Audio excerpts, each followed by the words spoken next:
नमस्कार, पंजाब केसरी देख रहे हैं आप। मैं हूं आपके साथ गीतांजलि। दिल्ली की आबो हवा शुक्रवार की तुलना में आंशिक सुधार के बावजूद अब भी प्रदूषण का स्तर लगभग गंभीर श्रेणी में बना हुआ है।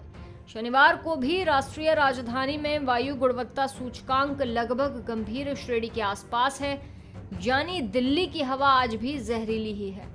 शनिवार को दिल्ली में औसत AQI 398 दर्ज किया गया। दिल्ली के गाजीपुर इलाके में भी वायु गुणवत्ता बेहद खराब श्रेणी में है। CPCB की अगर माने तो CPCB के अनुसार सेक्टर 8 IGI हवाई अड्डा, RK पुरम, ओखला फेज 2, आनंद विहार, मयूर विहार, सोनिया विहार, मुंडका, नरेला, बवाना जैसी जगहों पर सुबह 6 बजे AQI का आंकड़ा 400 के पार दर्ज कर चुका था। CPCB के मुताबिक अगले 2 दिनों के दौरान प्रदूषण का स्तर और ज्यादा खराब होने की संभावना भी जताई गई है। System of air quality and weather forecasting and research के मुताबिक औसत AQI शाम 4 से 405 दर्ज किया गया था। शनिवार सुबह 6 बजे दिल्ली का औसत AQI 398 दर्ज किया गया।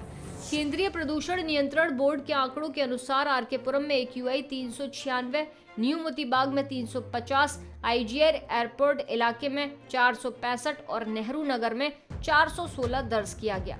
गुरुवार को राजधानी का एवरेज AQI 419 था।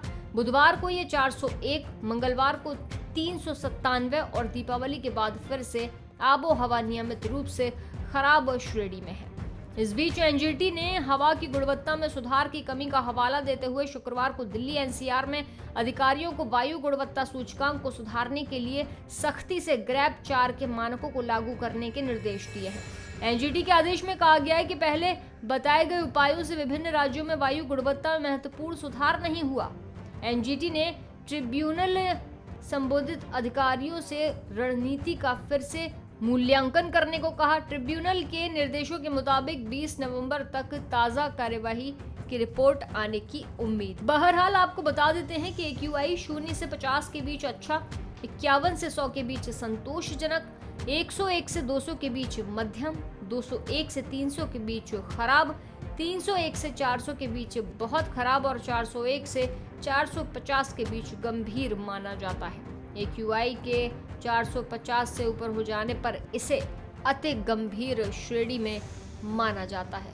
फिलहाल देखने वाली बात ये होगी कि राजधानी में प्रदूषण का स्तर कब तक कम होगा, क्योंकि इसकी वजह से लोगों को परेशानियों का सामना करना पड़ रहा है और लगातार लोग पॉल्यूशन की वजह से बीमारियों की चपेट में आ रहे हैं।